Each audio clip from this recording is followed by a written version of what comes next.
Oui, Camille, on attend toujours le début de cette réunion. Vous l'avez dit, la journée du président américain à Bruxelles était extrêmement chargée, était extrêmement minutée, avec un programme international très chargé, sommet de l'OTAN, sommet de l'Union européenne, et entre les deux, un sommet du G7 qui, lui, a pris du retard et qui s'est terminé peu après 17h, ce qui explique le retard pris également par le début de la réunion, le début de ce sommet européen. Alors, qu'est-ce qu'il y aura au programme de cette énième rencontre, qui est la dernière étape de la journée bruxelloise de Joe Biden?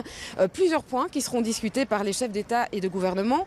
De nouvelles sanctions contre cette fois des membres de la Douma, donc la chambre basse de Russie, le renforcement de la sécurité énergétique, la question aussi d'un embargo sur le pétrole russe, et puis un dernier point que le président, enfin un autre point que notamment le président Emmanuel Macron souhaite voir introduire lors de la réunion, c'est ce qu'il a annoncé lors d'un point presse en fin d'après-midi, la question de la maîtrise des coûts des énergies et en particulier du gaz. Mais donc vous l'avez dit, cette réunion n'a pas encore commencé, elle doit commencer dans les prochaines minutes, et ce qu'il faut dire encore, c'est que selon en tout cas de nombreux commentateurs et experts, il y a peu de grosses surprises finalement à attendre de cette réunion. C'est en tout cas l'avis de Serge Jaumin, qui est historien et spécialiste des États-Unis. Écoutez-le.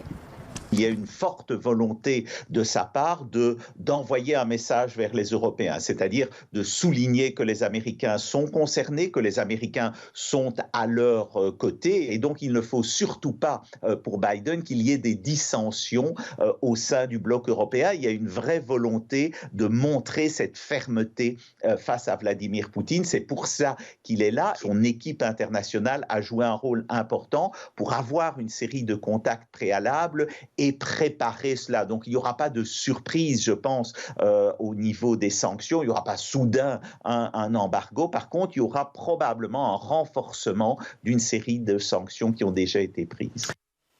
Merci à vous, Sabine, pour ce point en direct.